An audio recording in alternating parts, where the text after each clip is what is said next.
Okay, so this is going to be a walkthrough of Terminal ESC, Terminal Escape. Super fun puzzle game.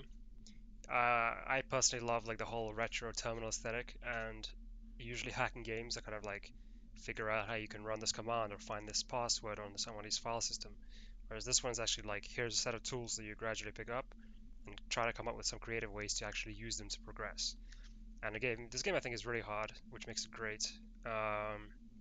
And yeah, super fun game. And I'm assuming that most people who are gonna watch this video are gonna be looking for the solutions, because it's not really that fun of a game to watch from the side.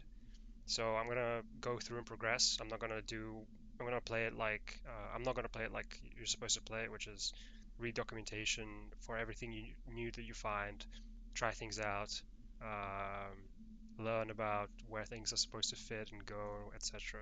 I'm just gonna show you the solutions. So it's not going to be really the same kind of like discovery, trial and error process you might do yourself, which is the whole fun of the game. Uh, but I'm assuming that the people who are going to watch this video are just looking for how to get through the game. So that being said, let's go. I'm choosing challenging. I've not even tried masochistic. It's probably insanely difficult. Um, but yeah, let's go. Yeah, I mean, I think all the details of the little sounds and visuals in this game are incredible. And yeah, so our whole point is to execute the escape command. So I'm sure people have tried this, but if you do this, you realize you need admin 3.0, and God knows what that is. So first thing we need to do is initialize core, which is like autocomplete and a bunch of other functions. And then let's check status, and we have system core file IO network. So let's initialize file IO. I think okay, we have the memory for that. Nice. Oh yeah, network is going to be corrupted. So let's check out our files. We have core, file IO, network system, corrupted network. So let's repair that. And as I said, like obviously I already know all of this. I've been through this a lot of times. I even tried to record a video that was more of a was more of a playthrough, but it just takes so much time, and I don't think that many people are going to be interested in that. I think most people are going to just either play the game themselves or just look up the solution to wherever they're stuck. So I think it's better to just show you what I'm doing to get through the game. So yeah, you have to network, like every 1.0 thing needs one slot of memory, and 2.0 is 2 slots, etc. Okay. Oh yeah. So power is going to be in here. Generally, you should really copy everything over to your normal drive, so you just know that everything you've found is accessible while via your primary drive.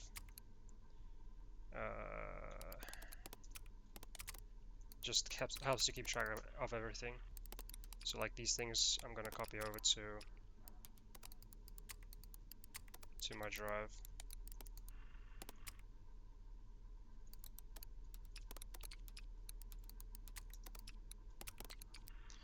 Cool. Alright, so let's load in sorry, module load power, allocated some memory,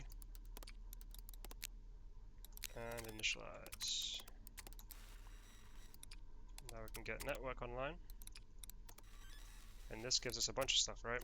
So now we can finally, oh okay, power allocate, I think, yeah, module, network, and then, oh yeah, we have to need gencred as well. So this, gets us credentials, so we can do this. I mean, all of these things you'll get error messages for, so they're not going to be too difficult. I'll point out the things that are actually difficult, at least the things I got stuck on. But most of the stuff, is like you get an error message, you do the command that is indicated by the error message, whatever. So I'm gonna try and skip through all of that. Alright, cool, so we have a bunch of stuff. Let's connect to the top one. OTPT FDCA 90. Alright, so let's just get the module stuff. So we might as well get core 2.0.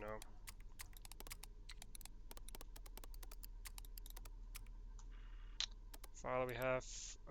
Frame we do not have. And network is corrupted. So this is where a lot of people get stuck. They don't realize that they can get an uncorrupted file, and it's currently in use, so you want to copy it to your external memory first. And system 2.0, something else we don't have. And then let's try network gencode. I'm not sure if you can. You can. All right, sweet. All right, so let's fix our network. Sorry, module on the network. And then let's copy the file over from non-corrupted file over. Oh yeah, gotta overwrite. And then let's load it in. And now if we check the status, it is okay. So we fixed that one. And then what should we do? We have some new modules. I don't think. Let's see. Frame. We don't really need any of that stuff right now. Let's just connect to. Let's just connect to these things again. SDPT, FDCA 20. Connect.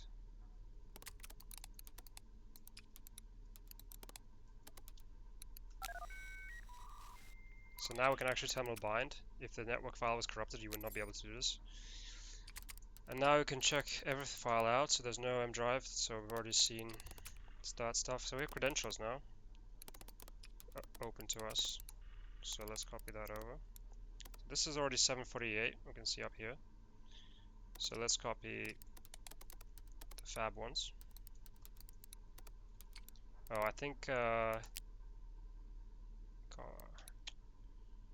I think there's one other step that you need to do before you do this actually, but I'm going to try it anyway.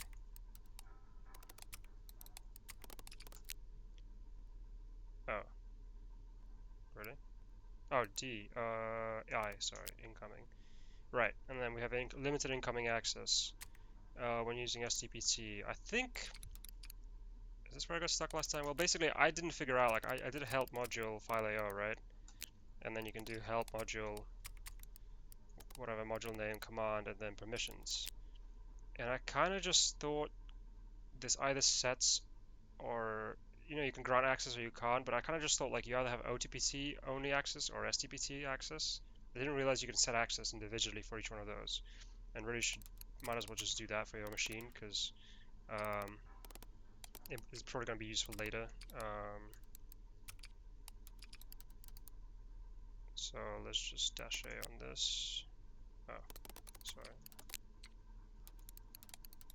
Unbind. So what I mean to do is file permissions. So OTPT is granted, then protocol SDPT-A, SDPT granted. And I'm going to do the same for modules. Already granted, okay. Already granted, alright. And now let's do the copy thing. Alright, now we can do it. So now we have access to Fab442. Let's see what else we have. Not much, I think. We already see nothing modules. Yeah, we've already been here. Alright, and let's just quickly check status in this machine. It's usually useful just to understand what it can do for you, but this one is pretty basic, so we don't need this one. So let's do network report to see what we have.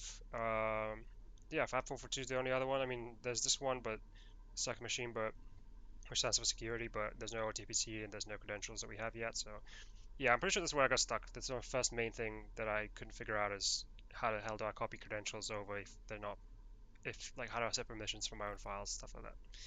But now we can do it. We already have that. Might as well do SDPT GCDD D for disconnect.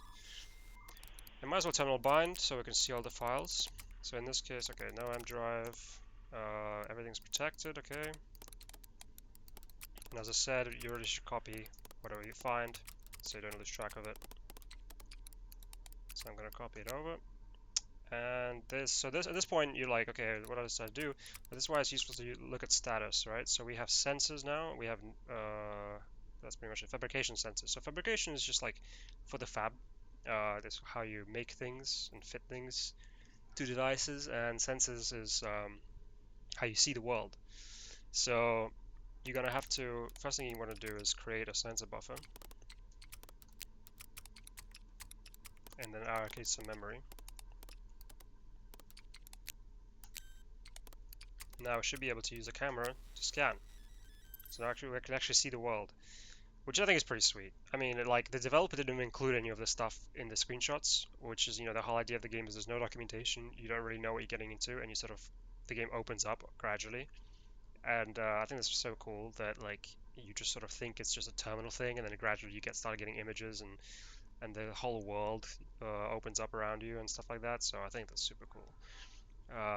And I think it's like very nice because very well defined, and all the hacking, kind of like thinking outside the box, is actually legit hacking in the sense that like you have to come up with solutions yourself, not just try to apply some predefined functions in a way that you think it might work. But anyway, let's analyze this and tag all these objects.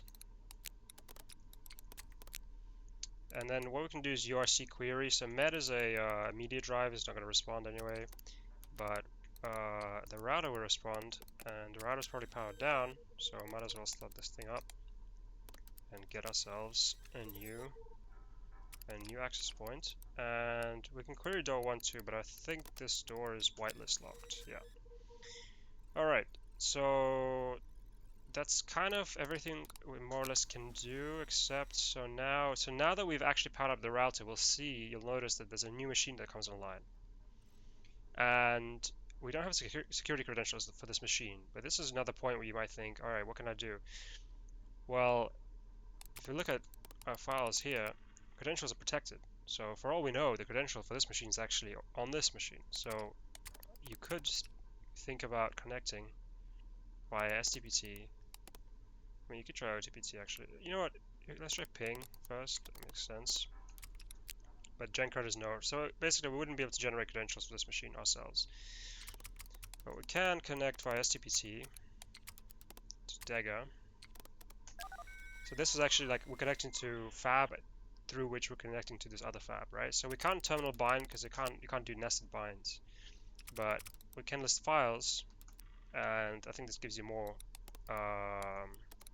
access than your OTPT connection through your local machine would, which allows you to progress further. 1 second. So cool. Alright, so we have the credentials for this now, which we definitely need. So I'm gonna copy this over to incoming, sorry, which is my forgot the copy.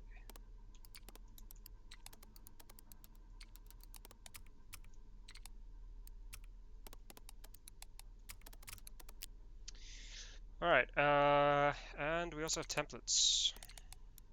Actually, let's just do this later because we already have credentials, we may as well unbind. So actually, you have to network disconnect, otherwise you won't be able to connect to your own machine, so don't forget to do that. And then we can unbind. So we need to do a new scan because this machine just came online. And then let's connect via STPT to Dega.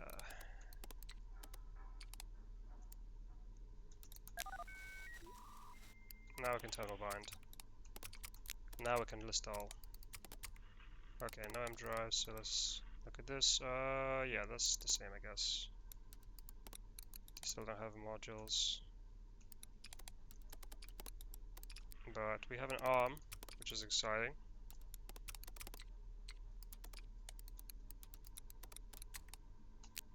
And do we have a camera already? I can't remember.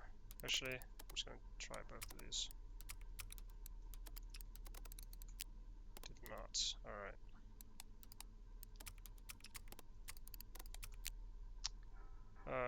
Okay, sweet. Alright, and then what else are we going to do? Let's check out status on this machine. Again, this has sensors, right? So let's create a new sensor buffer. You have to set as default. and then you have to allocate some memory. And now we can scan, and we see a new image. Let's check this one out. So let's just tag everything.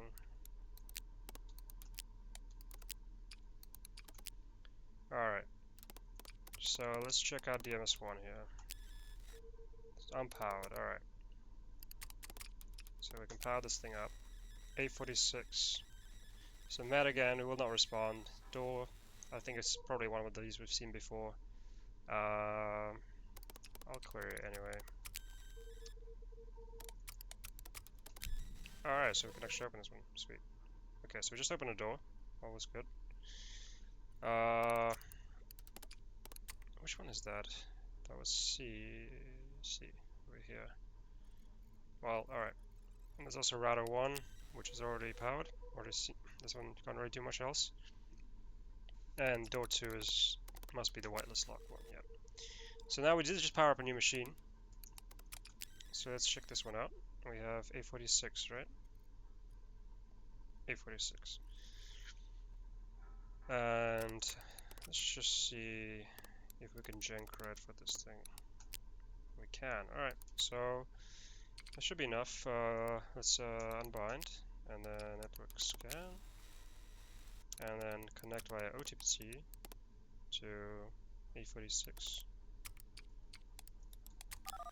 Dash D for disconnect again. And I might as well gen cred right now.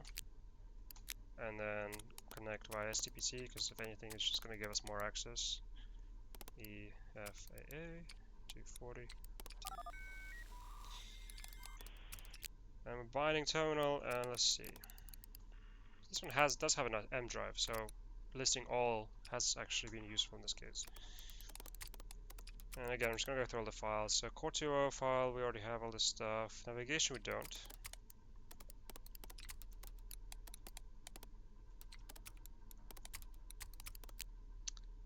Network we have, power we have, sensors we don't have.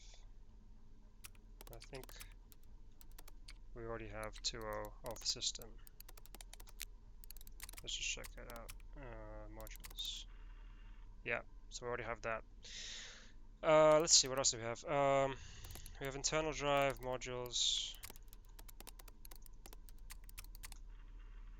Corrupted actuators, but why not? Right, so actually, I'm going to copy this over to internal. But I'm also going to copy it over to this machine's drive. If we look at status here, yeah, so we have actuators unloaded and sensors navigation unloaded. So one thing you're going to have to battle with is how much memory you have in this on each machine. We have plenty of memory right now, so the thing we really want to do is get this machine moving. So you may as well load in, well actually, memory allocate module, and this is, what sensors is this? I think it is 2.0, right? Yeah. Yeah, so as I said before, 2.0 means two regions of memory. So we're going to allocate 2 to sensors. Should be able now to initialize. And navigation should just be 1.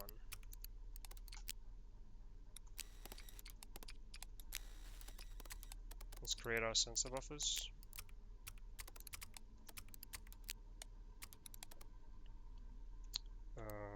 Memory allocate. Let's check it out. Oh yeah. We need to allocate power. The easiest way to do is to allocate to a socket. You can just directly go straight to your camera or whatever you need. And then let's do it. Sensor scan camera VS. Let's check out what this machine is. Alright, so these 3 are insufficient coverage. We're too far away or they're too out of view. But we can tag A and B. Or actually, I might as well tag B, but we're not going to be able to query it. So let's query fab1, see what this one is. So this is already powered. This is one of the files we already found. And let me see. I think we should probably unbind at this point. This is actuators. Might as well load this one in.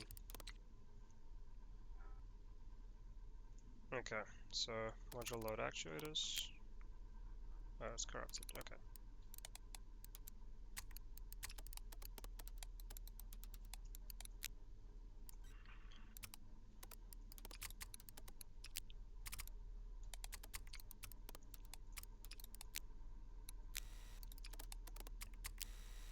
All right. So this is gonna let us use our arms as a, spoiler, but whatever. This whole thing is a spoiler. All right, and then the thing we really want now is to get navigation working. And as you might have guessed, maybe for this you need treads. So let's just do. No, let's just kind of. Why not? So I already know this is the one that you want. Um, so let's connect to Dega.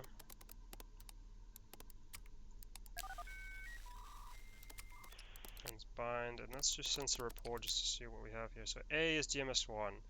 So this is pretty close to us. And so let's see.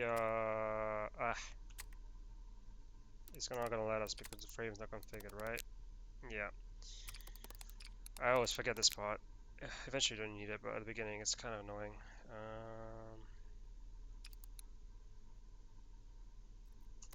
Let's connect back to our machine. Which one is this? 846, I think.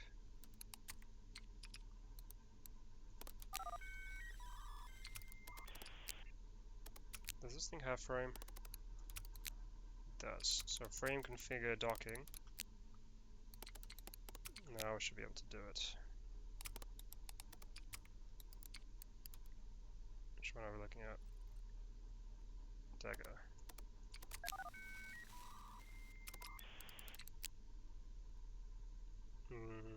Okay. And we docked. Awesome. Okay. Alright, so let us proceed. Alright, fabricate. We've docked to this one, so let's see. What templates do we have here? Alright, let's print. Actually.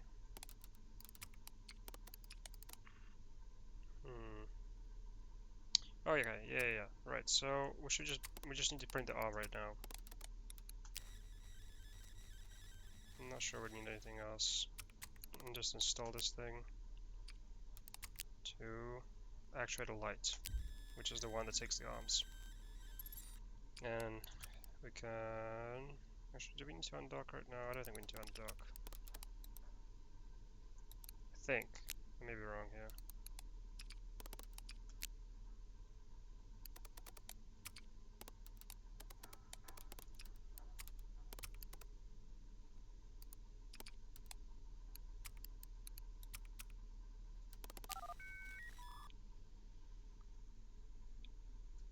Okay. So we need to configure our machine to use actuators because the arm is an actuator. Ah, damn. Alright, so we do need to. We do need to disconnect.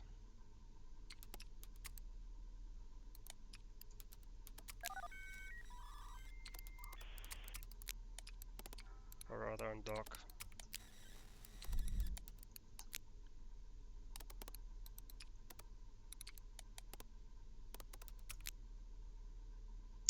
Not this one.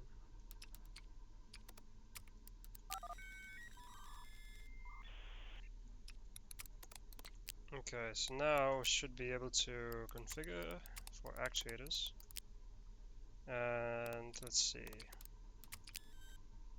B, yeah, we have a media drive here. So let's just get that one, retrieve that one. Ah, that's gotta give it some power. Actuator light. Now let's try it again.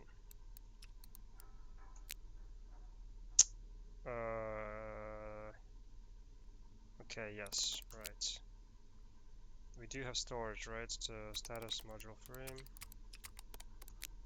We do. Alright, so that means we can move this one into storage.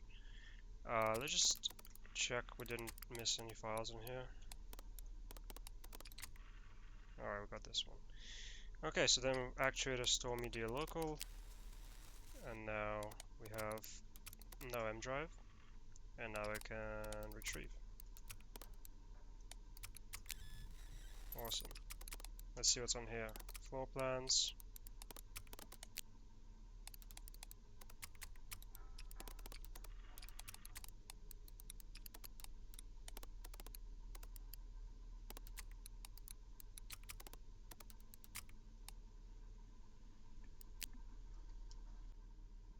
Okay, what's next?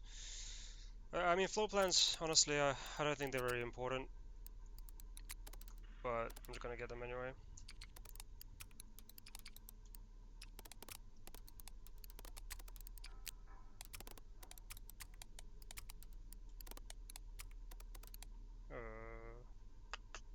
I don't think we need this one, do we?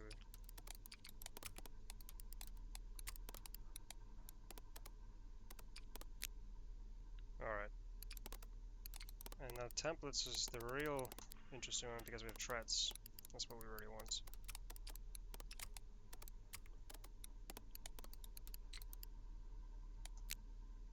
Cool. So actually, before we do that, let's configure our frame again for docking. And then unbind. Now we should connect back to our fabricator.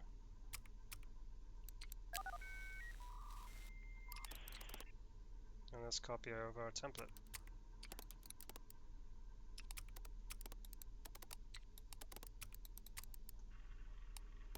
And now we can print that and dock to our machine and install into Actuator Heavy. Cool. So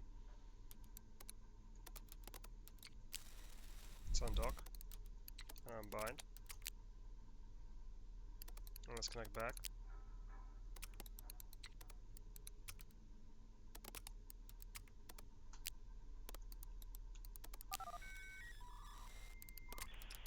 Alright, so now we should have navigation and we should have threads. So let's allocate some power. And now we should be able to, we won't be able to do this actually. We can turn though, but we can't do that either because we need a buffer, don't we? Okay, no. We still need a buffer, I think. Oh no, okay. Alright, we don't need that. Well, we just turned west. We were facing north before, I know that. So we just turned west, so now we should have a new camera view.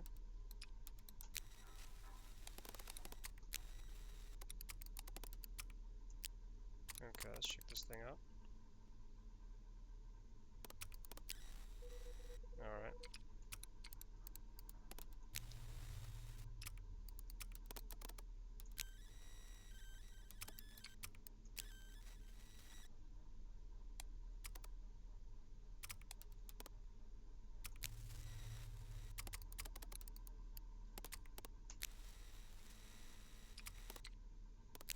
Doesn't look like this too much. So this one's already tagged. Hold up. Okay. I think I missed something here. Navigation is quarantined, and okay, and here navigation is not quarantined. Alright, so that's what I need to do. We need to fix navigation. So let's copy this thing over. Destination I with an overwrite, and then let's also unload navigation so that we can copy over to try here. Now we can load it back.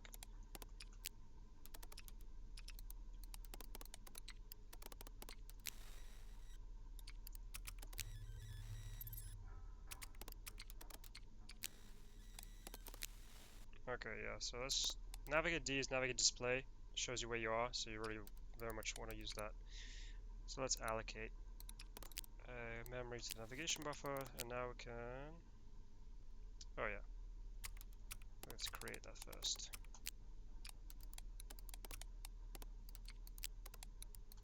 Alright, so this shows you where you are in the world.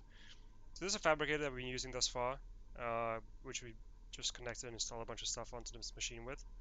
Here's a router, here's some other stuff, but I think we want to go north and east. Okay.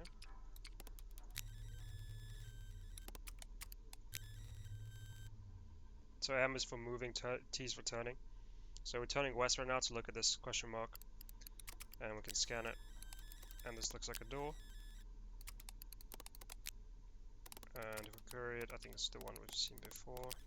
The wireless locked, yeah. So let's keep going forward, or rather north.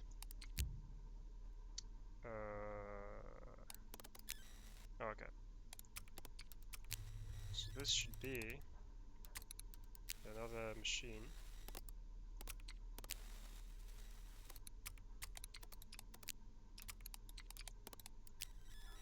So this is already powered, okay. So this must be a machine we've seen before. I think probably from this fabricator or something, but currently it is in the way, and we can actually tow it. So let's move to the south to make a little space. And then let's tow this thing to the south. And then we have to update its position. And let's tow it now to the east. And if we scan again, just to make sure it's moved, we see that it was just put over here. So now we can actually move into where it was, and we found a new area. So let's check this one out.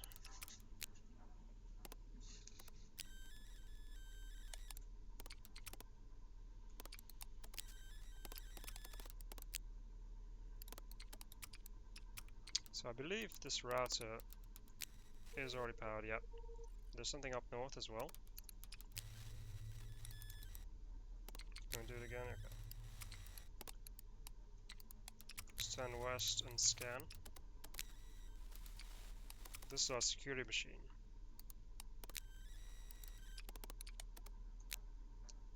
So if we query this, we'll see we can whitelist, but if we try it, let's see, we need admin 1.0. Let's see, I think we can net init actually. So already allows us TPT, but what we can do is net init with OTPT, and now it allows OTPT, which means if we scan our networks, we can connect by OTPT to this machine now. So you can see OTPT is now populated within port 40.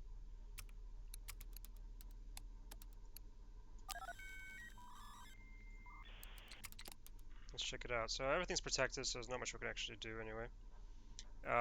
So yeah, we can't progress further on this front. What we can do is just go south. There's some other stuff we haven't done. Where are we? Okay, we're here. So there's some question marks on our left, so let's do that. Let's just turn to the west and scan. So this looks like an open door, which there's not much to do with. So there is, if you look at display here, there's still a question mark over here, even though we scanned it. So you should move to the west and scan again. And what you'll notice is there's a little green here, which is a external media drive. So if we check our frame, we do have a media, which we've already checked this one out, right? Yeah, okay. So let's throw this thing, and let's retrieve a new one, which is Met2. And now we have some new stuff. Awesome.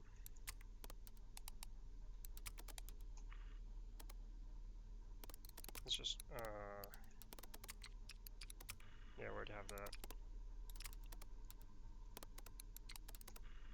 Cool, admin 1.0. Awesome, right? So let's copy this thing to our host machine.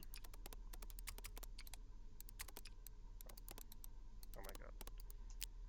And D. And what else do we have? Power 2.0. Alright. So I just copied the admin module to this machine that we're connected to right now because we will need it. I'm not gonna do that with power.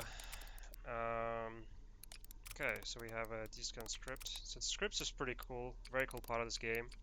You can't use them right now, but they're honestly pretty awesome. Alright, so I think we've got everything we need. And this is a door, but we'll use it in a bit. We don't need it right now. Let's just go back to our security machine. Oh, the wrong way. Because now we have admin, so we can actually whitelist.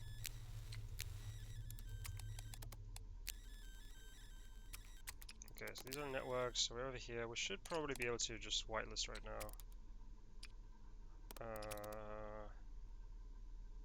Sec1, I think. Oh, okay, right. Gotta load an admin. Allocate some memory.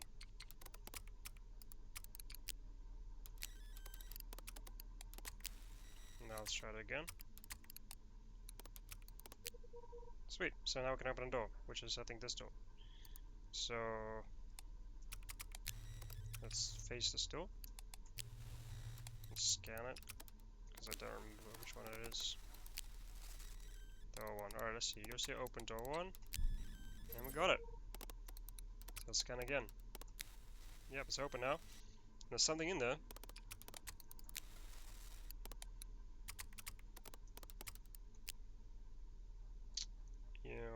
Oh, okay, we're not close enough to it.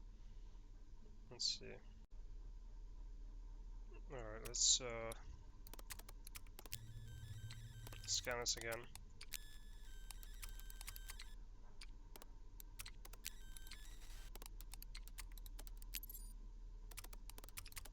So if we query this, we'll see that it's already powered. And right now we're right next to it, so let's move it out of there. Because, you know, might want to fit some stuff onto there. So which one is this? DMS2 to the east. And we get a milestone, because our host device or primary device just left initial coordinates. So that turns out to be our machine, the one we're controlling everything from. So it's not updated right now. I'm looking to the east, so the position didn't update, or I didn't even scan actually. But yeah, we just moved our device down, or at least to the east, away from where we started. So at this point, let's see. Just update where it is. Yeah, so we didn't move it. And what we should really do is outfit our own device with a bunch of stuff. And this fabricator is the one you're going to want to use. So let's tow it. And then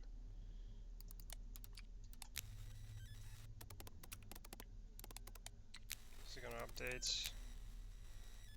Yeah, I think I should turn north for this.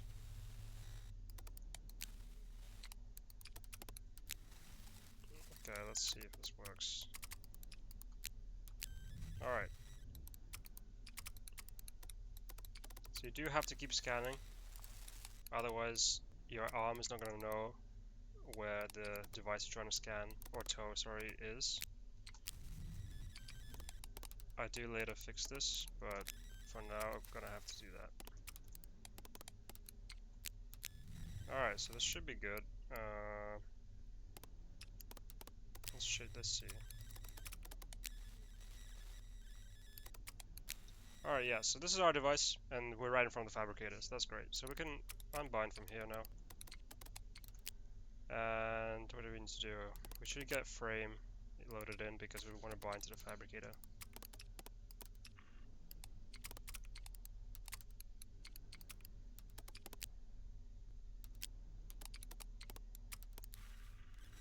Sweet. Alright, so let's configure for binding or docking. And what else do we need? I think that's pretty much it. And let's connect over to Fab567. So let's scan. We should be able to see our machine right in front of us now. This should be us. We just opened a door and tagged ourselves, so we definitely haven't seen ourselves before. So now though we should be able to dock. Alright. So let's see what templates we have.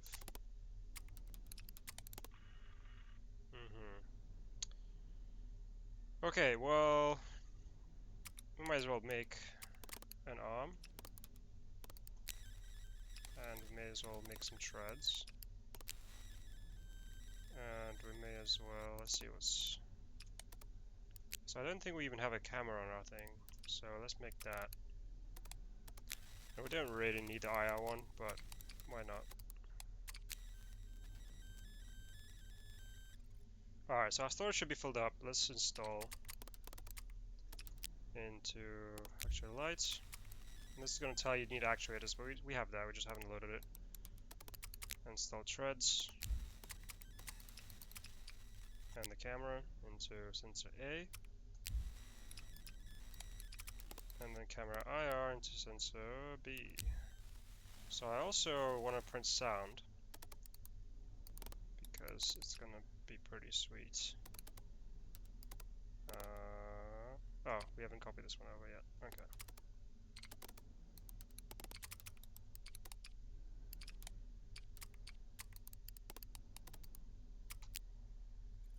And memory.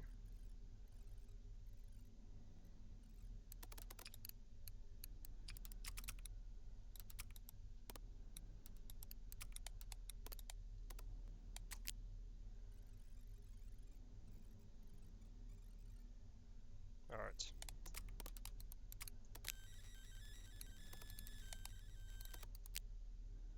Sound into sensor C. I don't think it actually matters which sensor is which, but it's the way I do it usually. So now there should be sound actually. So if we undock, oh no, we haven't actually powered it in yet. Powered it up.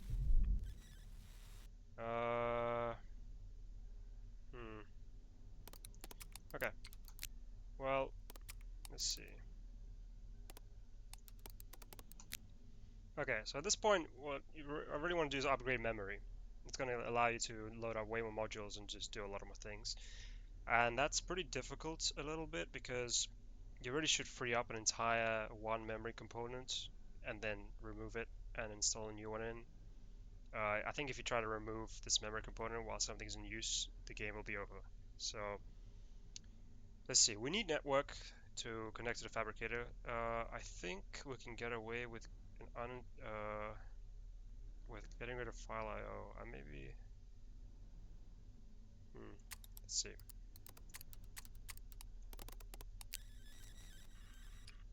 And then let's deallocate file IO. And then let's transfer frame over. Please tell me I have memory relocate. Wait. I could get system 2.0.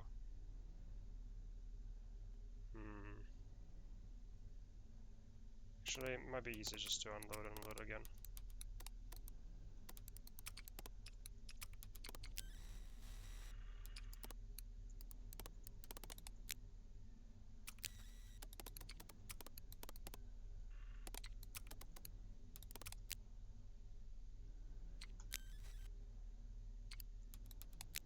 Alright. We definitely need frame because the fabricator won't be able to talk otherwise. So now it should be good. Now we can get rid of this memory block. Let's see, are we still... I think we're still docked. Let's print memory. And then let's remove memory B. And this gives you a warning, because if you mess this up, the game's gonna end. And let's install memory. Memory B. Memory 2.0.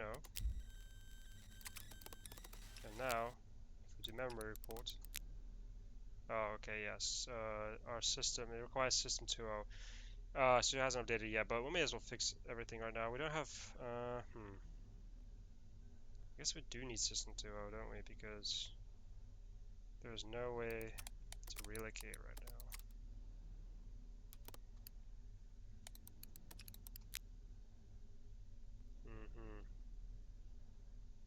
let's just update. The easiest way to update is just system reboot. And actually, before we do this, we really should allocate the system module another memory slot. Alright. Let's see.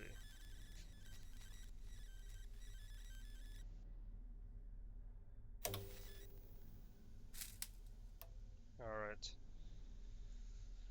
Alright, well, none of memory initialized allocates initialize core, which is fine. We don't need core 2.0 right now. So let's just load module load core version 1.0 and initialize it. And then we do need all the other stuff again. Power 2.0, so let's do the same with power. We only need 1.0. And let's see. We should need network. What do you have right now? Sensors, actuators, navigation, admin, file. Yeah, we don't really. I don't think we need those. We may need for a scan. Yeah. Okay. Oh, we have 2 at this point.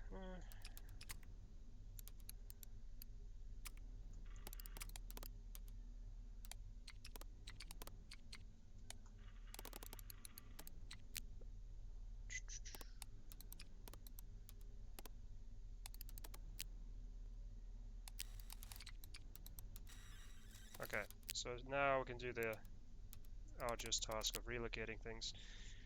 And we should have memory relocate. Yes, we do. Alright, so we want 000 to 080, so A to G, and we want 080 to 0C0.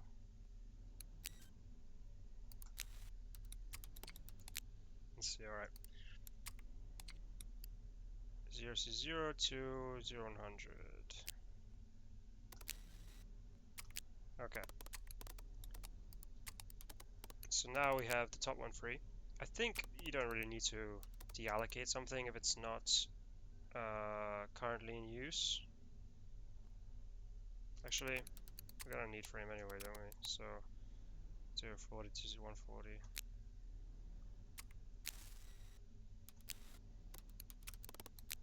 Okay. I think it's okay.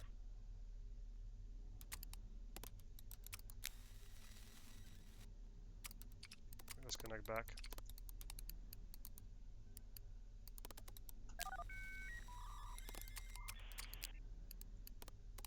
Just checking. Already docked. Okay. So let's print another memory, upgraded memory module component. Print memory. Now we can remove memory A and install memory B or 2.0, whatever. Memory 2.0. So this is like a pretty involved part of the game, but we have completed at least this part of it. So now we have a lot more memory. Awesome. So now we can actually use all of our new modules and the like. So let's see. We do need admin.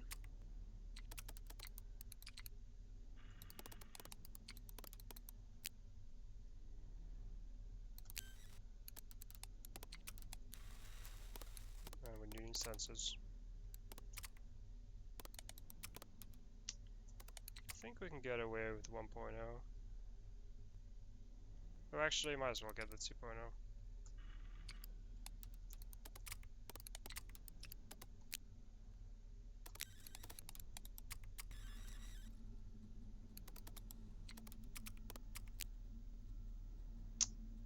Huh.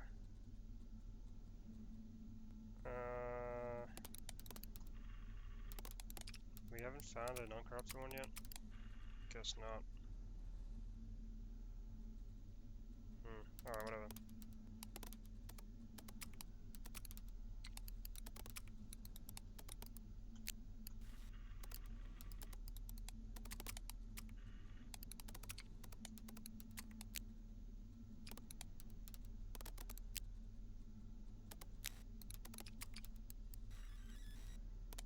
Let's see what we actually cannot do here.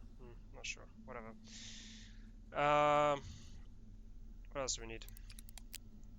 Navigation.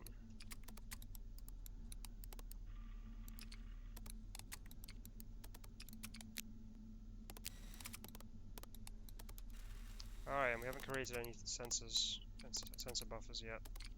So let's do that.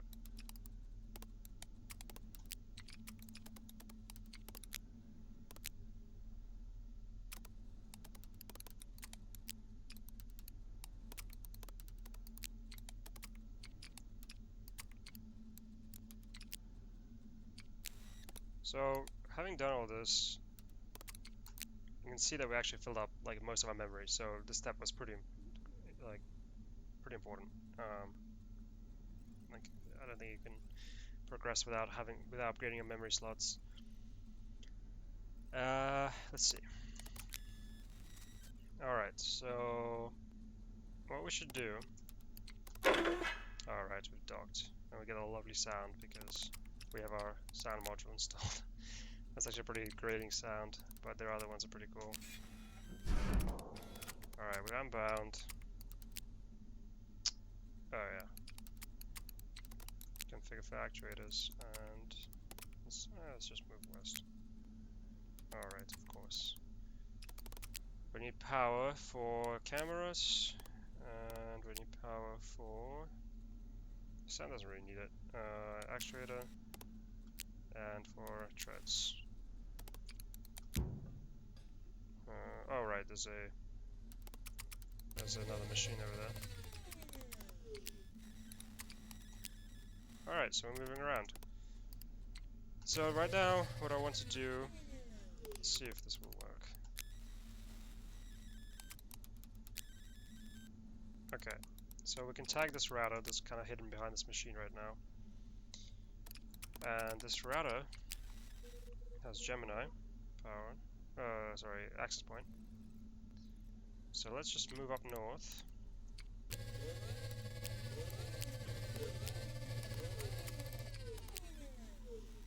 So as you can see, our connection is interrupted because we've actually moved past the access point. So this is something we need to do. We need to, well first, let's turn to the west and scan our security machine. Let's tag the router and the security machine. So, what you want to do is forward the Antlia access point that the security machine uses from this router over to router 1. So that way we can keep connected to the security machine when we request a token to open a door from it. So let's query security 1 and let's make sure we can be whitelisted by it. We can. So now what we can do is get a token. But if you do this, you'll notice... Alright. We need to connect it first.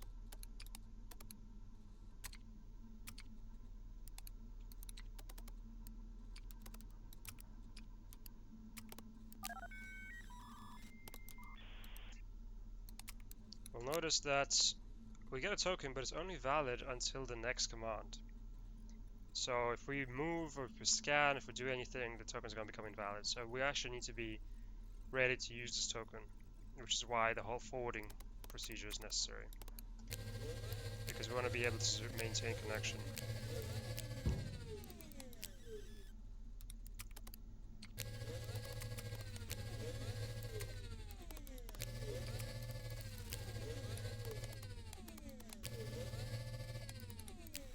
Alright, so this is the door we want.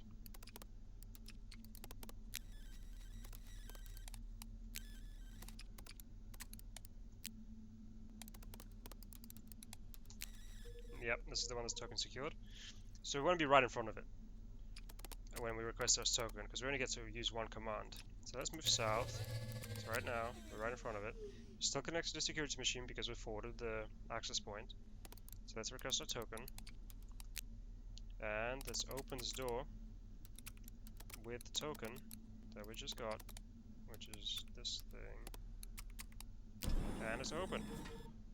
And now let's move into the door. So it tries to shut around us, but we're in the way. You can hear that. The doors try to close. And we get a new milestone. So we rented Region B. Sweet. Alright, so that's one whole thing in the game.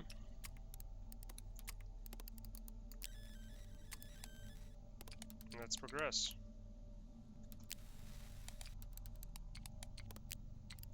This is another door. With the controller. Interesting, I don't remember this. Oh, I think it's like in front of us. So if you do navigate, let's just do display. If you do navigate key, this will tell you what things mean. So this is a piece of debris. There's also a question mark over here.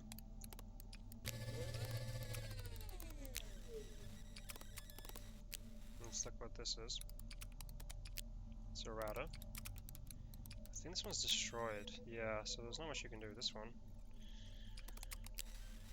And there's a drive here, but what you'll realize is if you do status module frame, we already have physical media, but no storage. And there's no way to unplug this right now. This got me stuck for a while, but yeah, there's no way to actually retrieve this media right now. So let's move to the east. We have an open door, might as well tag it. Alright, and then if we move to the east again, and again, you'll see this little message.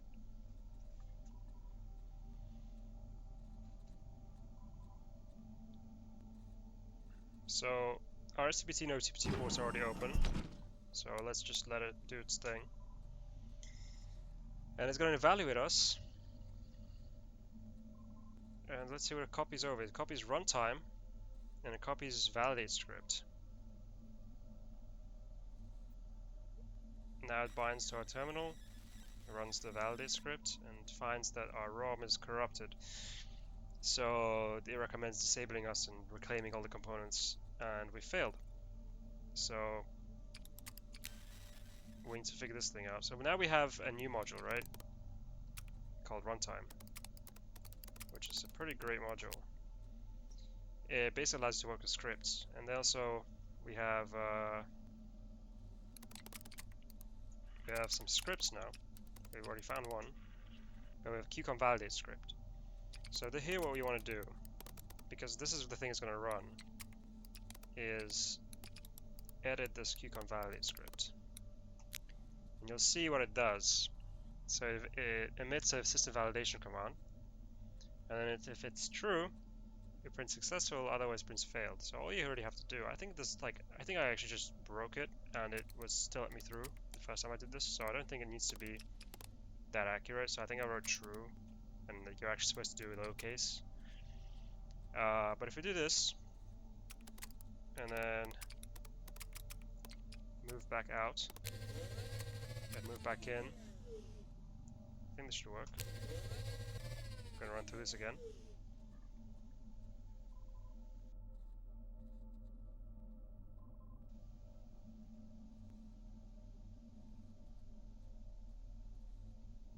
Alright.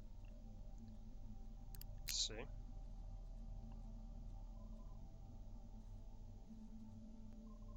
Okay, so it's going to try and copy it again, but it's going to actually find these files already. So it's found both of them, one of which we've already edited. And now let's see. Quality control passed. Return true results. And that's it. So we did this. There is also a router. Let's just like tag this thing.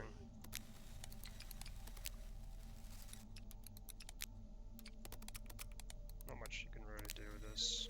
And return north.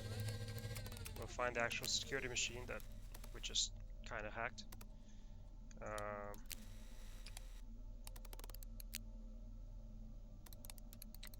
Let's see what it has actually. I don't. Can we whitelist this? It does not. Okay. Let's see if init.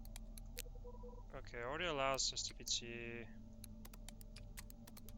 Now it allows OTPT. Let's see. There might be some files on this thing that we need. OTPT ASEC 0. I'm assuming we cannot Jenker it. Nope. Okay, oh yeah, we have some scripts. These are nice. Definitely want these. So, as you might have noticed, we've been copying all these files one by one. Which this script lets you get around. So now let's check it out. Network copy. Boom. So all of these things, these are all locked directories. This is the thing we just copied. And this is the other script that it had. So the QCOM validate script, I guess, already existed. So I guess we didn't copy anything already, but yeah, you can just run this and get all the files from one machine over to the other, which is really nice. And if you look into the network copy script, I mean, actually, yeah, all this is just go through all the files and copy it. Nothing crazy, but very useful. Alright, so this door should be open, I believe. Move east. Okay.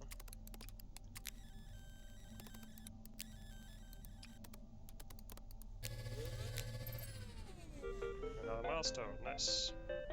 Yeah, this takes a while to get to the first time through. It's just like so many things that you can try that aren't the right things to do. Okay.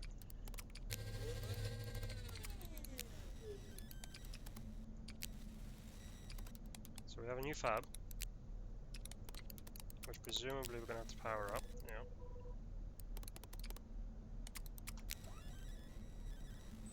Let's net in it too.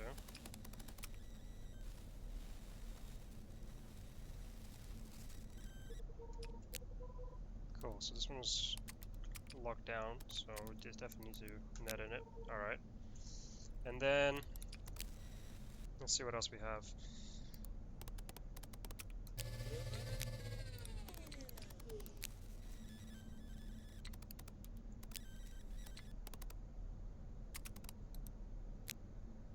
So okay. So this is a control point, and these open doors, and you have to have something positioned on the control point for it to open the door. So in this case, we can, for example, move to the control point, turn to the... Actually, so we can, let's see, activate it first. Oh, we should query first, ETL1. Now we can activate it. And now, if we turn to the north and do a scan,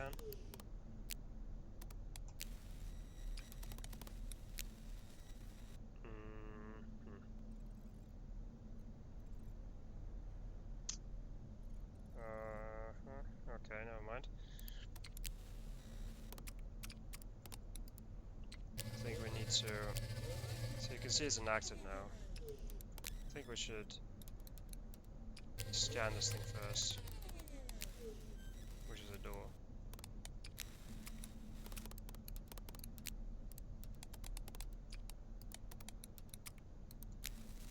Alright, so it's controlled by two controllers, one of which is already activated, and this is the one we were just at. So let's go back to it. Okay, so let's try this again. Turn north. I think you can just open now. Yeah, sweet. So you do need line of sight for this UIC, for the Universal Infrared Remote Control, whatever it stands for, to open things, but I guess us pointing north is enough for this door to open. So that's good. So what else do we need to do? So if we look at where we are, I suppose we haven't really scanned this. Might as well just turn to the south and scan. So there's another control point over here, and there's actually a machine over there. Let's see. No, okay. So I think we need to connect this to this new fab, which is this one. Let's ping and see what it can do. So it does Gencode, great. So let's connect GFGG. Let's Gencode. Let's connect via SCPT.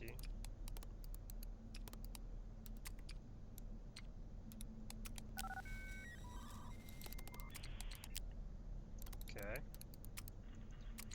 Let's see what we have. So we have a bunch of stuff. So at this point, yeah, I highly recommend not going through and just doing network copy. And then there we go. We have 11 new files. Let's see. What do you have this credential? We have credentials for the security machine that we went through. We have actuators 2.0, core 3.0, fabrication, frame, network, a bunch of new stuff, system. So all this stuff you can explore, and you can imagine, you can try it all out and figure out what is useful and what isn't. But I'm going to tell you right now that what we really want is the new actuators thing, because, as I mentioned before, we cannot retrieve that media device because we cannot eject our current media device. So you might guess that the thing we need is in actuators 2.0. And if you initialize and do module diff to find the differences, you'll see that it has an eject media command. This took me forever to find, because there's so many files, and honestly, like, we're pretty much maxed on memory right now, so you really can't go through and initialize every single one of them. So yeah, you had to go find the fact that it answers in this specific module, and now we can eject our media. And I think we've already did everything here, right? Might as well just network copy from M to D.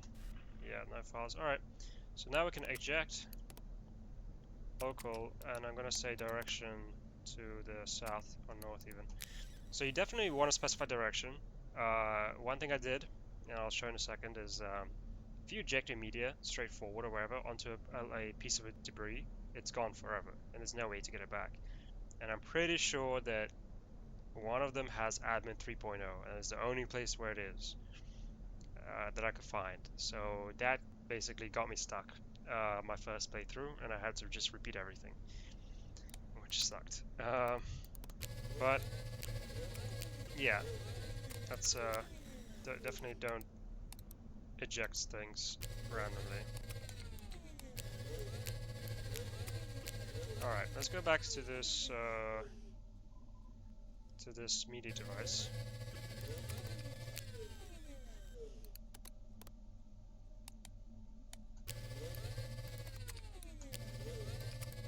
Scan it. There it is. We haven't tagged it yet. And now we can retrieve.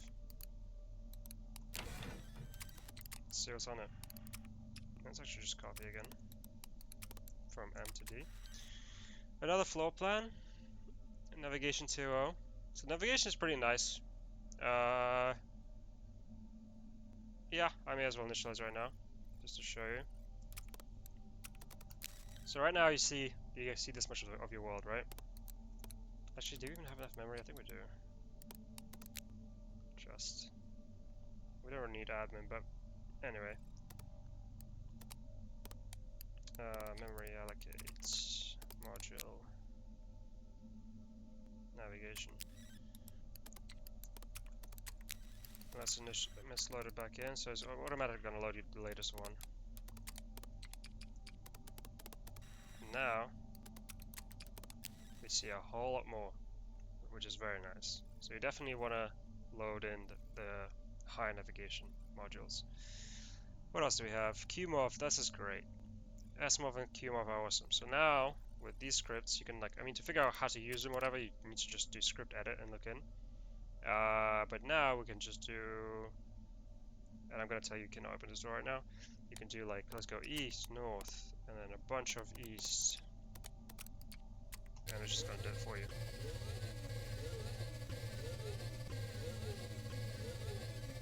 Alright, so because we have runtime 1.0, we actually can only run like 6 or 7 commands or whatever, but it's still very useful. And what else should we do? Okay. Let's move to the east. Let's move to the south. Okay.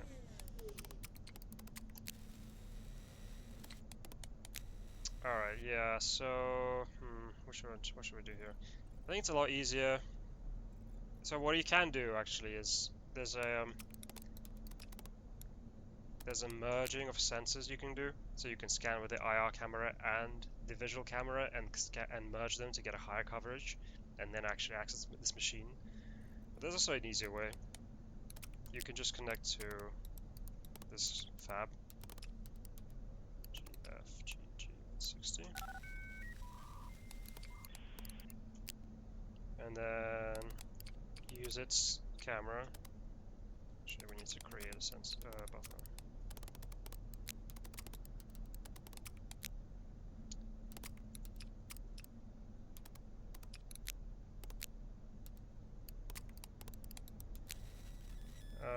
I think the issue is, let's see, T. Okay, all right. So it already knows this one. So we can query. This is the machine that's like all the way over behind the debris. So if we query it, okay,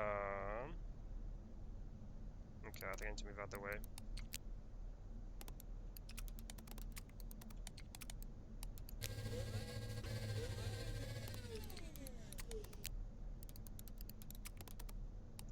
All right. So if we query it, it is unpowered. Let's start it up. Oh. And we'll notice something quite interesting here. This thing has an auto run script, which starts on startup. This is something extremely useful. So this is kind of a way to hack things. You can just load in an auto run script and it'll run it themselves as soon as they power up. So you can just power cycle. So let's unbind. So what you also notice is it copies the script from from its memory, from its external media, over to the primary volume. So I think, actually, let's net init. Okay, now it allows this, and then let's init OTPT. Okay, so we can actually connect to it, but there's no way to edit scripts over a network connection. It has to be edited locally. And if you edit the script on its M drive, on its D drive, and forget about the M drive, if you just copy it over the network connection, it will just get overwritten.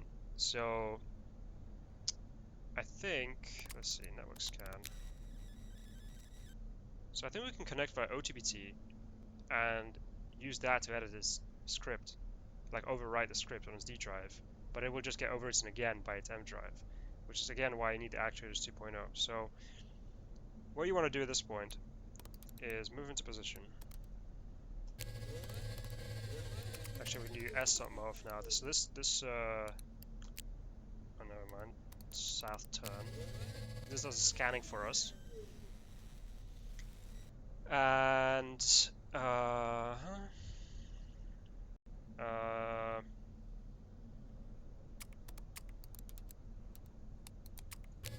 what we really want,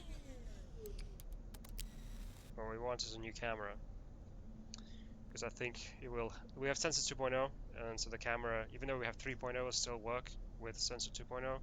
It will give us higher resolution and enough coverage. So, of course, we unload a network. This is an annoying part of the game. You make a mistake, you go down the wrong direction, and you have to undo a bunch of stuff. So let's get rid of our sensors buffers. Let's see. We need one.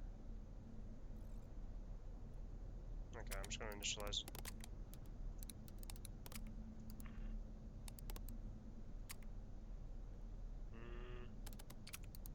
Then we get away with the first one.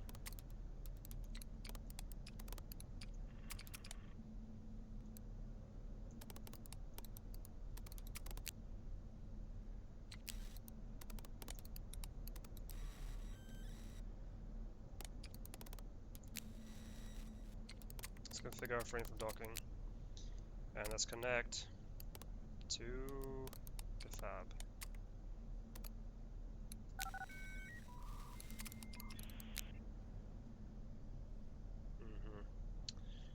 Okay.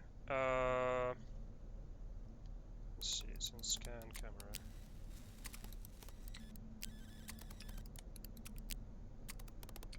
Let's dock to ourselves. Let's list our templates. What do we even have right now? Camera VS3. Alright, I mean, you might have already done this, right, if you're going through the game yourself, just because you see a camera with a new version and you upgrade it automatically, but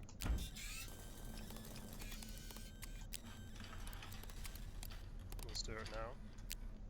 Fabricate install camera, sensor A, camera version 3.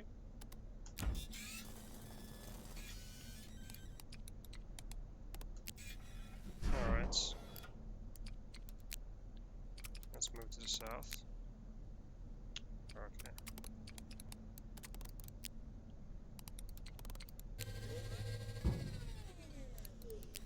Alright, let's try this again.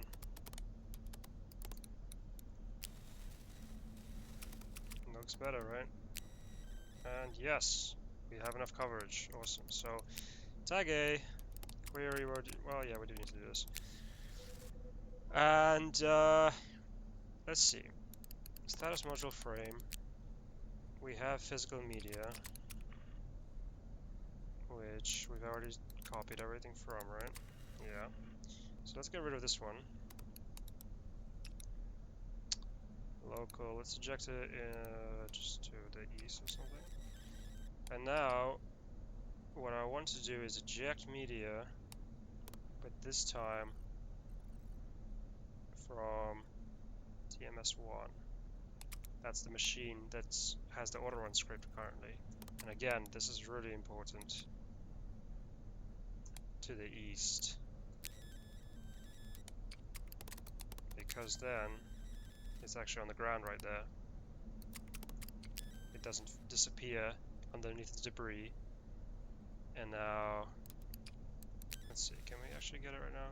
Yes. I think.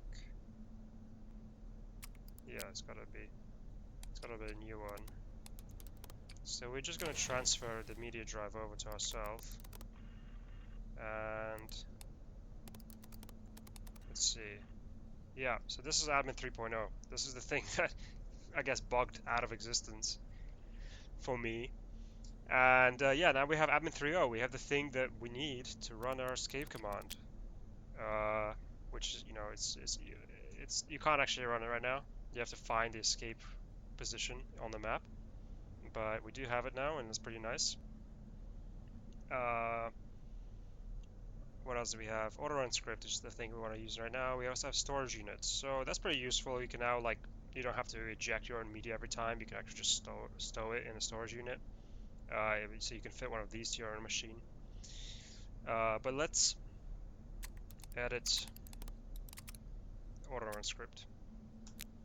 So this is the script that's running on startup, and it's activating the control point, and it's opening the door, but the control point is actually like 4 squares to its right. So what we want to do, and this is the way you write these things, just copy the notation from, or syntax from these existing scripts. You can just say emit, navigate, move east, and let's do that 4 times.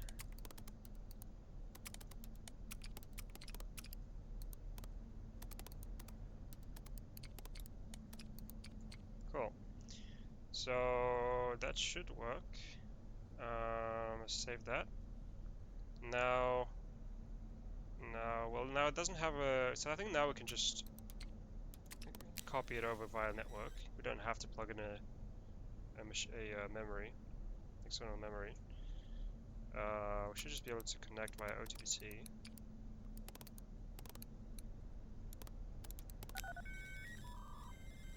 Let's see what's on here actually. I think this is just going to be auto run. Yeah, so if you try to edit it or without having ejected the media drive, it'll just overwrite from the external drive. So yeah, definitely want to inject that thing. Cool. And now, let's see what is this thing called? DMS1. Let's shut it down. And let's start it back up again.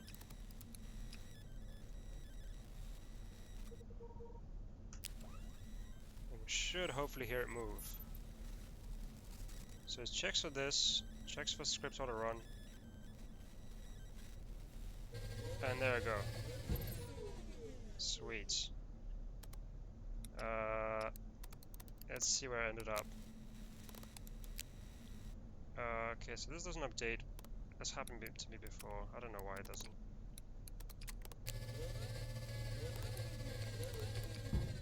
Let's look at it again. There it is. Okay, so it's in a position now, and it's just activated this door, and we just opened this door. So let's go over there. Oh yeah. We have to keep scanning if we have never been there before.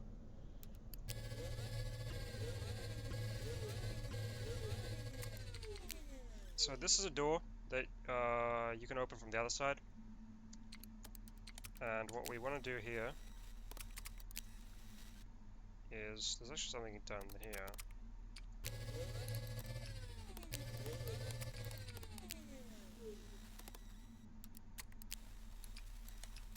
So there's a control point. This one is actually already used to open the door up here.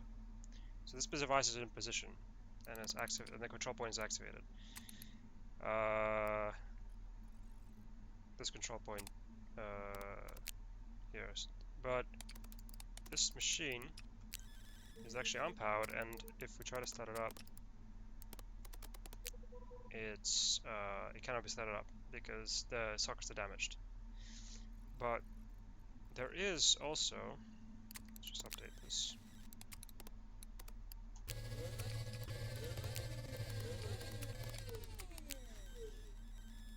There's also another control point, and this one opens up this door, which is also control over here.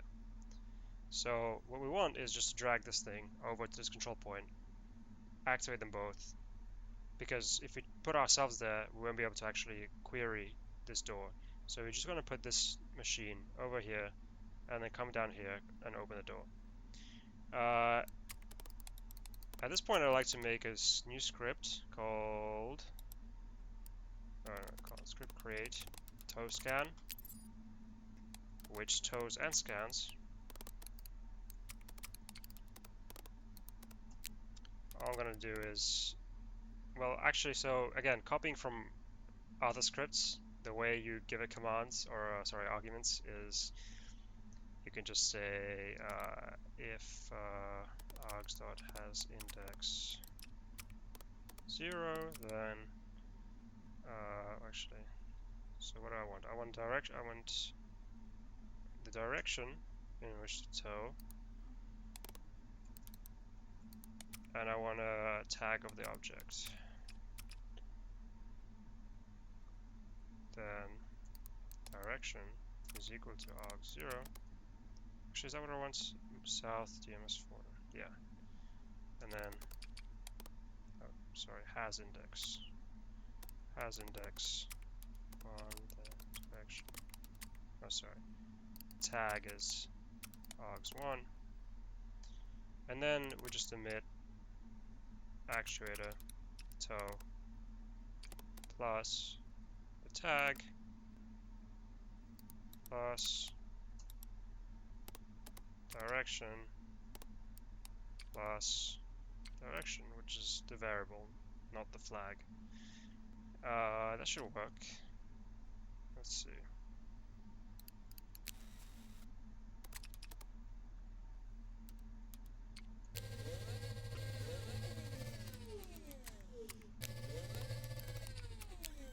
Okay. I think we should be able to reach this thing. Let's see. Tow scan. What's it called? DMS2. East DMS2. Yes. Oh, and there's one other thing I forgot to do. Script edit. Because you also have to, this is the main reason to do this, is because you always have to update its position. It's always nice to do just a sensor scan. Camera visual. So now I have to scan and update its position, but hopefully now, if I just do toe scan south DMS2, it just scans it already, and I can just do it again. And probably again. Actually, wait, do I even need to? No, I don't. Toe scan west DMS2. Alright, so that's in the position now. Over here. Now let's just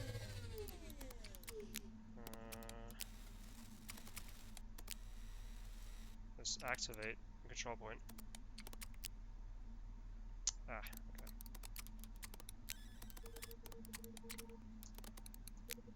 Sweet. All the control devices are activated. So let's just move down.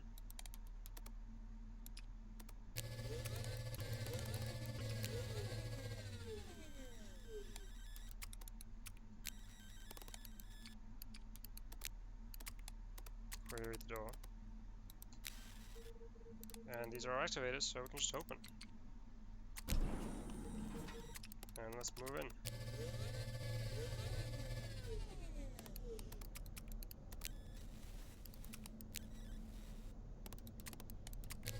Alright, so if you look at this map here, this is the machine that we got to move by starting it, shutting down and starting it back up again. This is just something new, so actually if we just scan right now and analyze, we can tag A, and this door is actually not controlled by anything, so we can just open it straight away. And then if we turn to the north and scan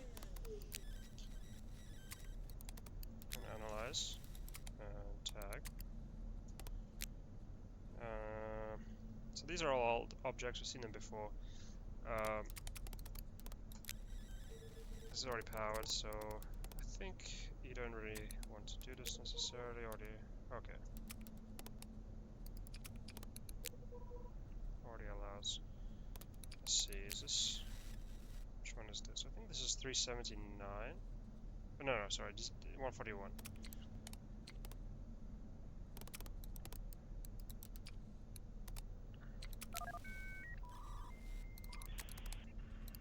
I don't think we can jank red.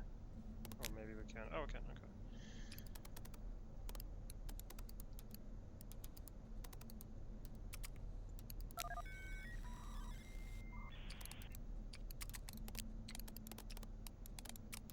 What's on here? We have... Okay, nice. Nothing on the media drive, so let's just... network copy. 5 files. What do we have? Credentials, admin 2.0, sure. File 03, frame 2, sensors 1.0, system 3.0. Nothing really crazy, right? So we already have most of that kind of stuff. Let's just move this thing out of the way so we can take a look at this machine. So toe scan, what is DMS3? Oh, of course, yeah, because there's debris here, you can't actually do that. You're gonna have to be like opposite it.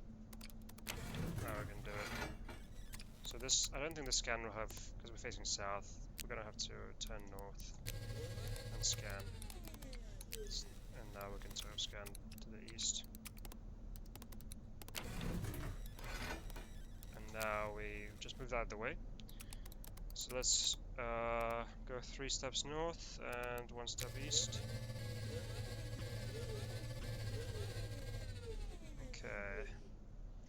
Alright, so this spot is actually my favorite part of the game. I don't think you have Okay, cut out there for a second. This is something that I found out because I was so stuck and I was trying everything I could think of.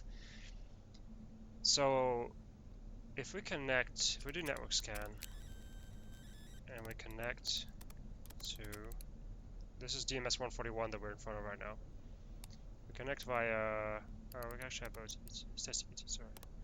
Connect via this. So, oh no, oh sorry. This is not this one.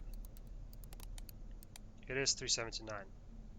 So we only have an OTPT connection, I believe. Doesn't really matter, maybe we have the credentials at this point. But all these things are protected, right? But we do have scripts. And we know we can't set, well, I mean, if you do this, you know, oh, credentials, it'll tell us that we can't set permissions for a network volume. But we do have scripts, so let's do this. Let's script edit order run. Don't need this stuff anymore. And here's what I'm gonna do.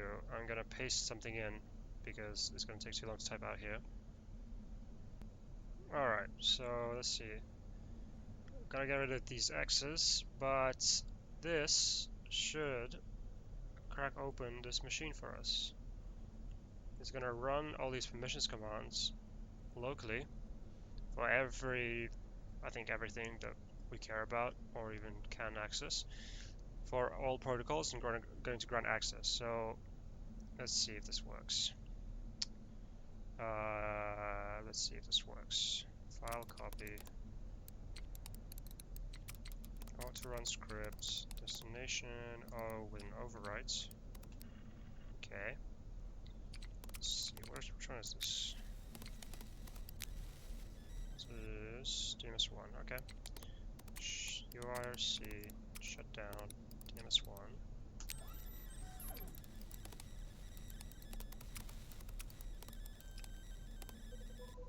And let's power it back up. And hopefully it runs the script. Let's connect back to it. We only have OTPT access, but soon that should not matter. And yes, we did it.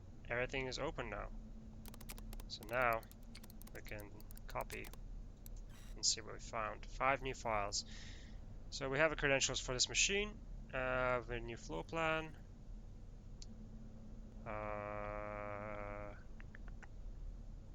We already had that, so we already had this.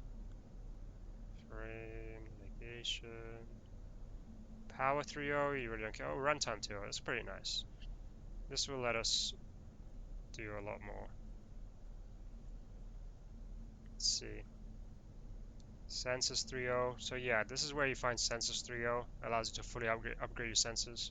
Not necessary for finishing the game, but that's where you find this. So yeah, we can do this. So you can basically crack open any machine. You can't power down and up security machines, so you can't use that little hack on them. And they won't. If something has a runtime script, or sorry, runtime module, you can do this. Some of the machines you just cannot open. But yeah, this one's pretty sweet. You can open this one up. Another thing I did, so actually this machine has some great components. If I now connect via STPT, because we just copied over its credentials.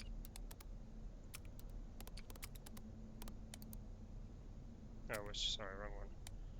G 28.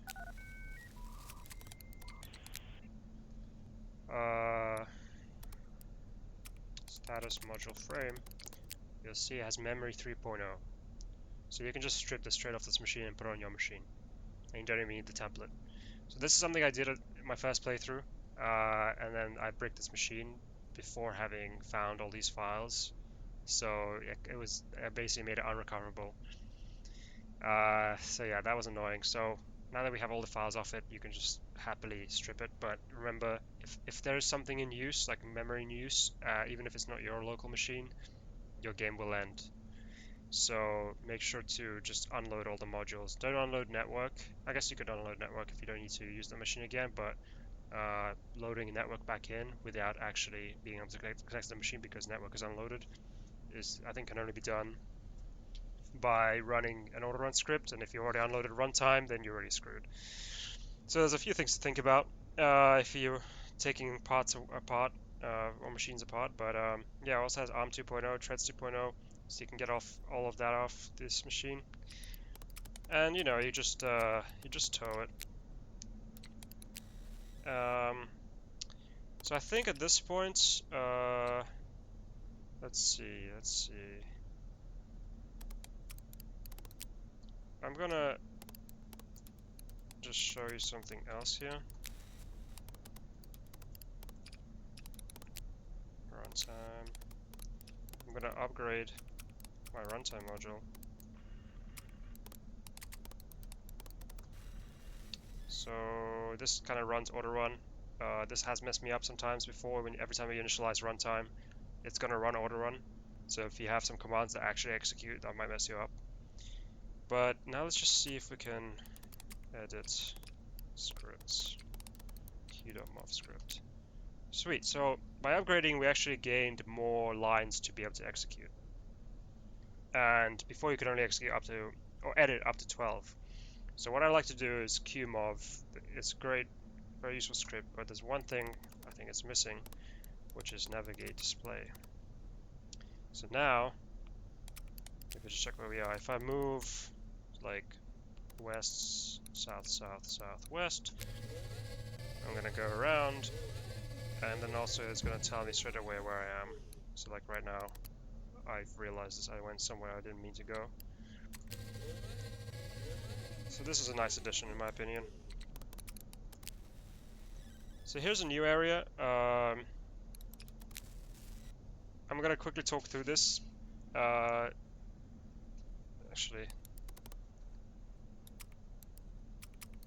I'm not gonna show solutions here because honestly, I think you've kind of seen everything you need to see at this point to solve this game. Alright, I got a new milestone. Where are we? Ready? Oh, I guess. Okay.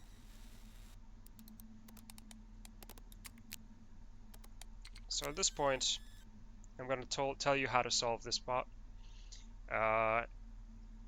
So yeah, I mean, if you want to solve it for yourself, obviously don't listen. But there's a security machine here that you're permanently banned from, but other machines are not permanently banned. So you can get those online, bring them in here, like one of these two. But you're gonna have to have them find this machine, which means that they either need sensors and they need cameras, which they do not have. So you need to drag them over to the fabricator and install a camera on them and drag them back. Because you can't just walk them because you're going to lose connection between every room. So unless you're going to go around forwarding connections, you may as well just tow it. And then you can get whitelisted by the security device. You can drag it over here and then open this door, and this has a fabricator. This fabricator is useful because at this point you can upgrade your memory to 3.0. You definitely should do that and like upgrade your memory whenever you get the chance. So you can upgrade a bunch of components, and then your task is to go up north over here, and there's a door that is token secured by the security machine. So you've already whitelisted one machine. So this thing can, whatever machine you use, one of these two, to open this door, you can just have it also request a token. So you can just forward the router over from here to there, the way we did it in the first chamber, and have this machine request a token, and then that token will be valid, well, depending on your admin version, for like one or two commands, and the door will close. And so essentially what you're going to have to do is create some scripts that request a token, open the door, and then push your machine through the door. So you kind of want to position yourself, you know what, I'll just move over there right now.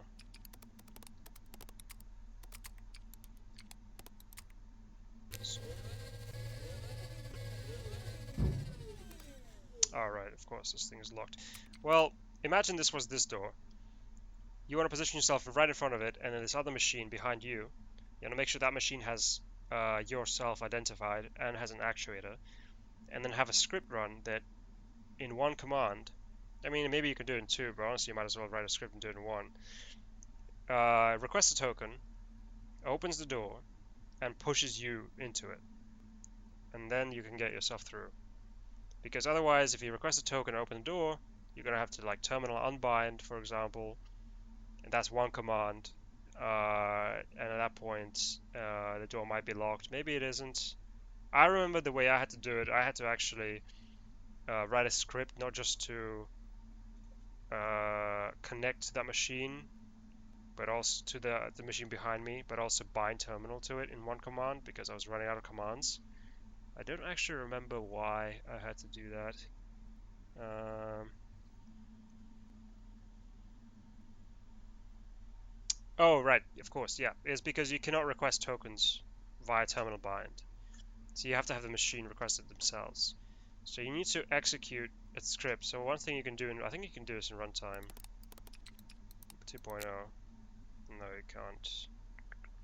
Well, yeah, I think I had to power it down, power it up or something because it needed to request the token by itself. And then me connecting to it via network and terminal binding is like two commands already. So by that point, the door is already locked. So I had one single script that would just execute those two commands in one. And then once you terminal bound, I would get this machine to just tow myself forward. And that's how I got through that door. And now I'm gonna show you.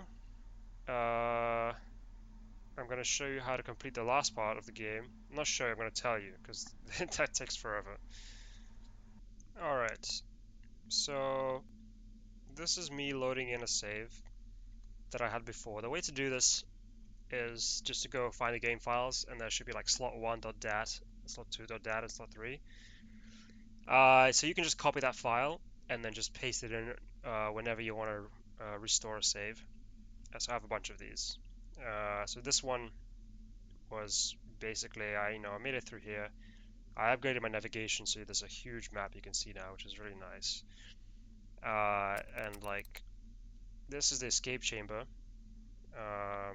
I'm gonna go over there. Let's go this up. So also treads are upgraded, so they're much faster now. And let's see what I have on camera. Probably it's 2.0 still, yeah. Well, this is the escape chamber, and yeah, that's pretty tough. So I'll tell you how to solve this. Um, the way it works is that this door is these are two control points. They should control this door. So you just need to put two machines on there and open the door up. But also the door is token secured by the security machine that we found right at the beginning. And there's no way to forward that access point over to this access point.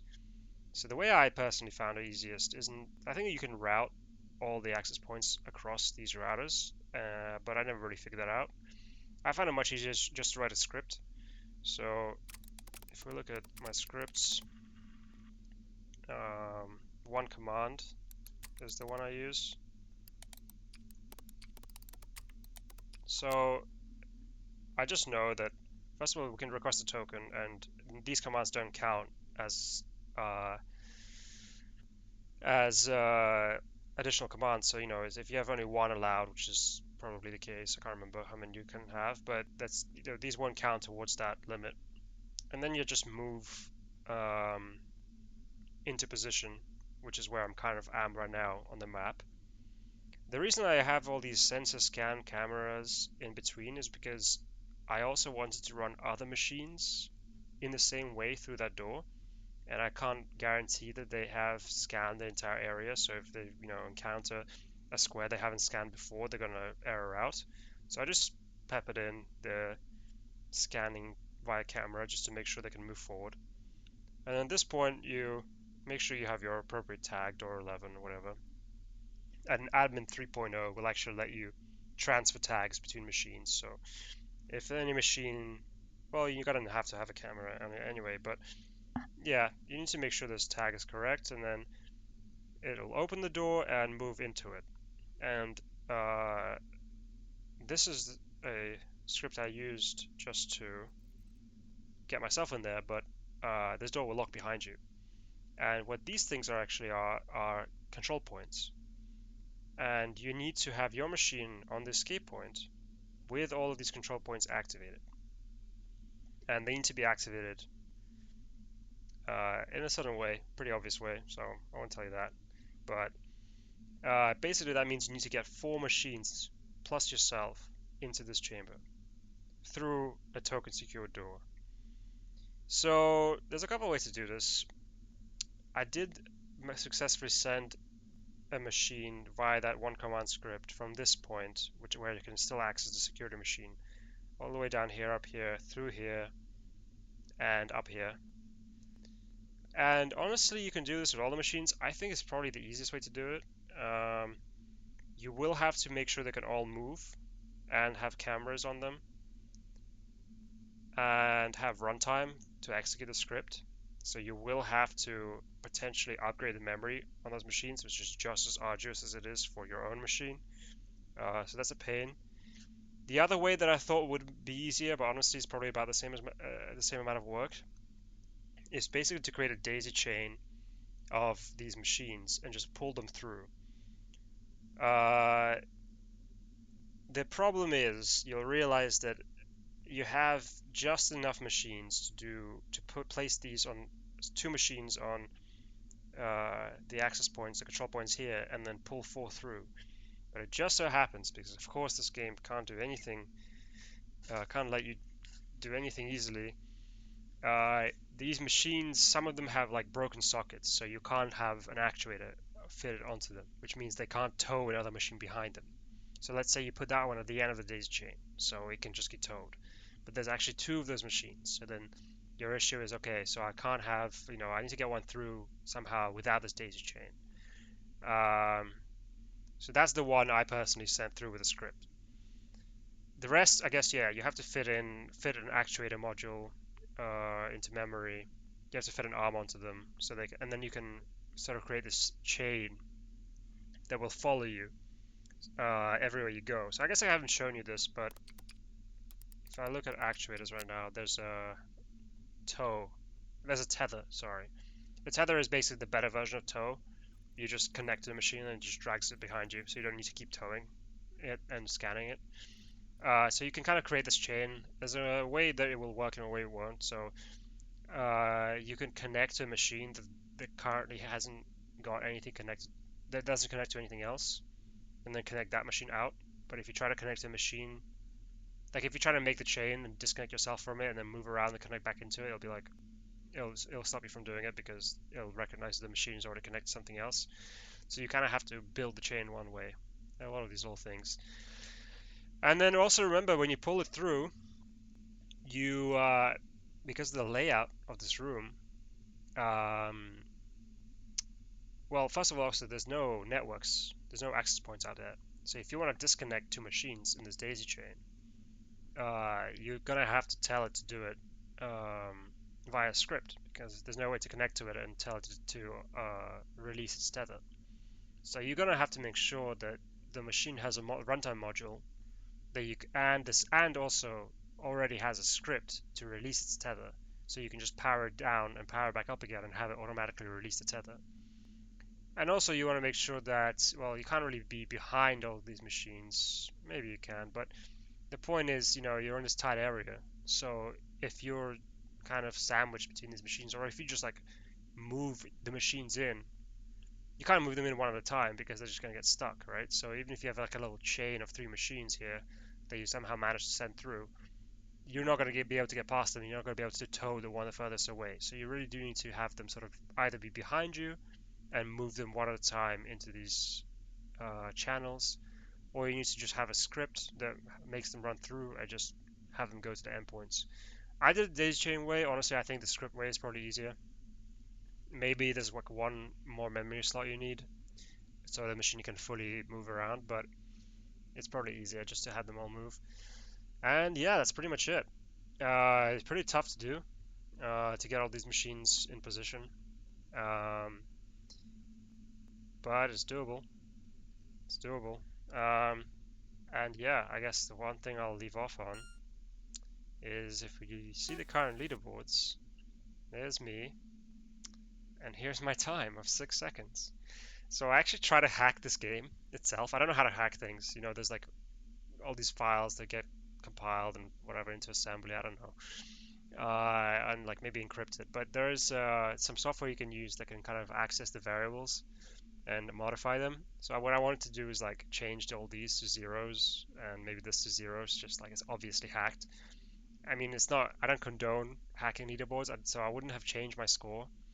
But I thought it would just be funny, like in a meta hacking way to hack the game itself. I have not. I've been able to change these to zeros or this to zero, but not both. So I'm just gonna leave it like this. Um, but yeah, if anyone checks this out, this is why it's 6 second runtime. I mean, if you'll notice, like I don't even know how this person got 13 minutes, like because if you run all these commands through automatically, there's gonna take like maybe 35 to run. So I understand this guy, optimized the commands, got 35 minutes, got an S. I don't know how he got an S. They probably just got rid of all the errors, but yeah, I mean, that's kind of how this works, just for anybody wondering. And yeah, that's been pretty much the whole game. I mean, I didn't show the last part, but I think people can figure it out for themselves. If anybody gets stuck on anything else, just let me know. But yeah, super cool game, right?